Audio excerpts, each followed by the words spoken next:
married women married their husbands because of how he treated the waitress at the restaurant, how he treated his mother, how he treated a random person at the gas station. How a man treats someone that can't help them or hurt them matters. I've been married 27 years and together for 31 years.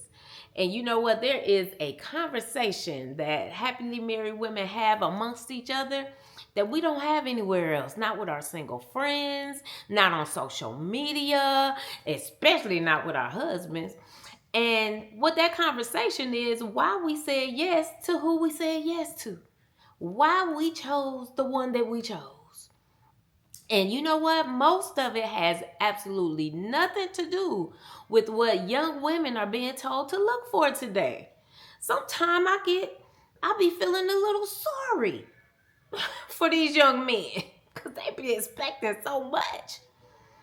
But today, I have 7 things that happily married women won't say out loud. But you know what? I ain't scared. So I'ma say it. And number three is super important. Most happily married women gonna immediately recognize number 3. All right, so let's get into it. Oh, but hold up.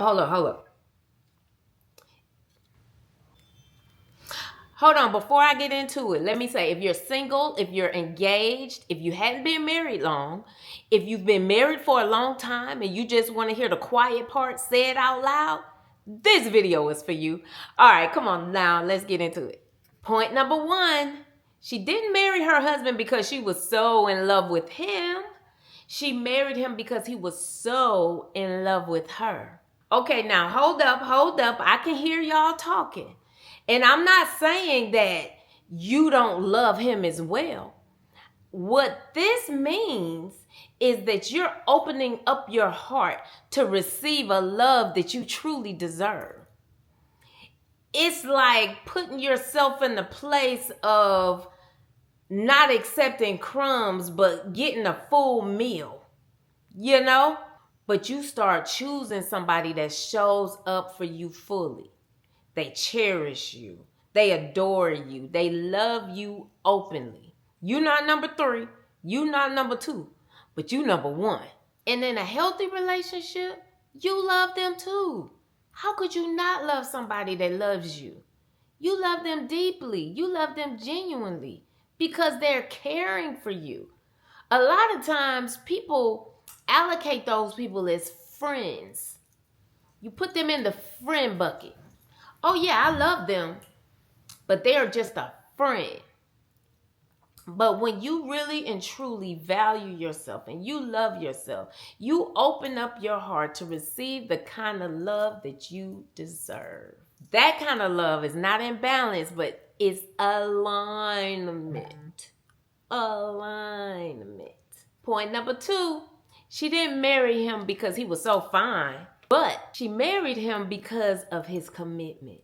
She married him because of how she was treated. Looks fade. You can be the finest man. You can have the nicest physique, but be just as disrespectful as you want to be. You can be all talk and no action. You're ugly. But you have a man who might not be the finest man, but he shows up for you. He's committed to you. He's committed to the family. Do you know how attractive that is? Do you know how fine that is?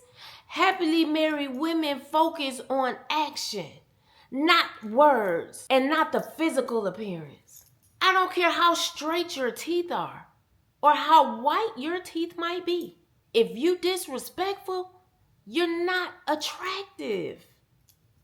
Happily married women know that. That's why sometimes you see somebody, a beautiful girl with a man that's not so attractive, because he knows how to treat her. He shows up for her. He's committed. He follows through with what he says he's gonna do. Happily married women, point number 3.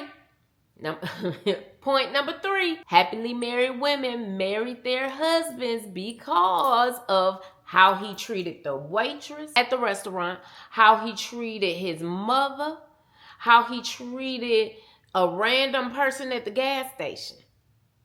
How a man treats someone that can't help them or hurt them matters. Happily where women know that.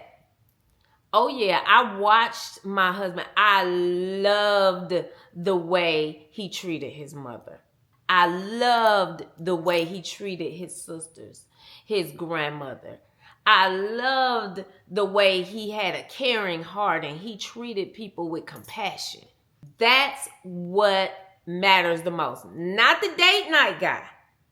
Not the date night guy. That's a performance.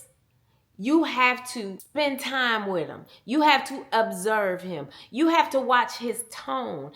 That's what we did before we said yes. We watched his tone with other people. Because after the excitement wears off of the relationship with you, it's going to turn around and he's going to treat you that way. So put that one in the pocket. Point number 4. She didn't marry him because he was rich and he had all this money. But she married him because he had a generous heart. He wanted to provide for her. Did you know that rich and stingy is worse than broke and generous? Look, happily married women married their husband because they saw past what he had in that moment. They saw that if he had something, he was willing to give it.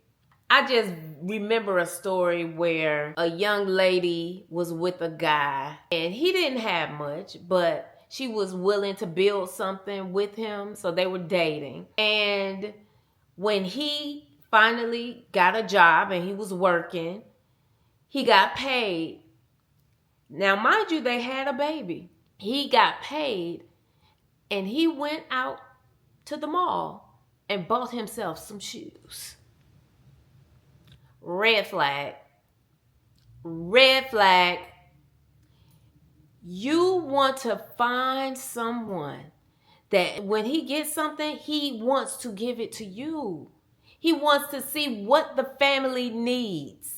Let me break this down. I'm not talking about being no gold digger, no trying to take from a man. No. I'm saying look at the heart of the man.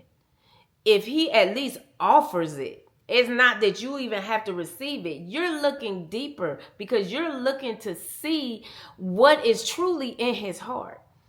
So that is something that is pivotal because I know in today's time, I feel sorry for the men sometimes because they feel like they gotta be so successful in making all this money in order to get a good woman. And see, that's just not the case. Because a good woman is not looking at your pockets. She's looking at your heart. And a good woman is going to want to build something with you. And so you want a man that's willing to build with you. He's not stingy. That's something to look for. You want somebody with a generous heart. Point number 5. He showed up consistently, even when it was inconvenient. Words are cheap. He can say, I love you, and everything is going good. But is he there when your car breaks down? Is he there when you sick and got the flu? Is he there on the boring Tuesday nights? Is he there listening to you when his homeboys want him to come out with them? Is he there even when it's inconvenient? You don't find out if a man loves you on the good days. Anybody can love you when it's good. But I know I married a man who loved me even when it wasn't good. I made it hard for that brother in the beginning. But he stayed consistent. He continued to show up. Even when I tried to push him away, he stayed. That was a sign that he could put up with your girl. But that's what you want to see. That's what you want to see. You want to see that somebody is going to be there with you because they can see that you're just going through something in a moment, even when it's hard to love you.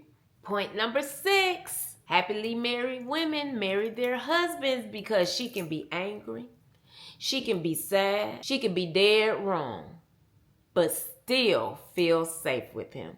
Emotional safety is something that a lot of young women are not being told to look for. You shouldn't feel afraid of his reaction to your true emotions. You should be able to be yourself and still feel safe. This right here is where a lot of marriages quietly die because a lot of wives say, oh yeah, I'm happy. She's performing happiness, but she really cannot be herself.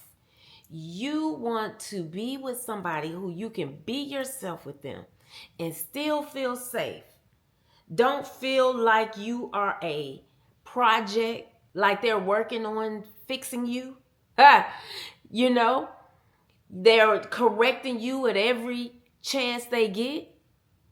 But no, you want a man where you can be upset, you can be wrong, and he can cuddle you, he can be there for you and just listen to you and let you be sad, let you be mad, and let you be wrong.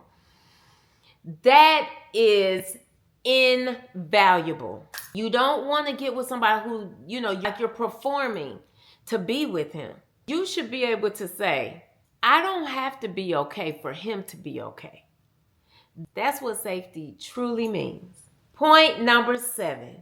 Happily married women married their husbands because he was humble enough to grow with her. No one marries the final version of their husband. You marry who's willing to become who you need them to be and invites you to grow too. Come on now. And that's what we don't know. Potential is big over here. Potential is big over here. I know people say, oh, potential is not enough. Yes, it is. Because you're always constantly growing. But if you see a potential, if you see a good heart, if you see effort, if you see somebody trying, that's potential. That's potential. You all working together with God in the center, so many things can happen. So many things are actually going to change in a relationship. Things are going to change. Just period, point blank. You don't marry the final version of your husband. He doesn't marry the final version of you. We have to understand that it's a growing process, but we have to see potential. I will argue with anybody any day about potential because potential is real. That's what it was with me and my husband. The man I married at 27 years old is not the man I'm married to now. Believe that. And believe that I am not the same woman he married. We have grown. And as we are even getting older into the next stages of life, we're still growing. I was like, wow, this marriage thing is real. But through it all, we let each other change. We had to learn each other time and time again. One thing that kills marriage is pride. Pride kills a marriage. And throughout a marriage, you got to do a pride check because it's going to rise up again and again. And then you have to allow yourself to be humbled because humility saves a marriage. We grew into this. And that's the part nobody tells you. These aren't complaints. I actually love marriage. As much as I talk about how hard it is, I love marriage. I love my husband. That's why we still together today. There's a gap between what married women feel and what we say out loud. And pretending that gap doesn't exist is not helping those coming behind us. If something in this resonated with you, subscribe. Tell me in the comments which one hit you the hardest.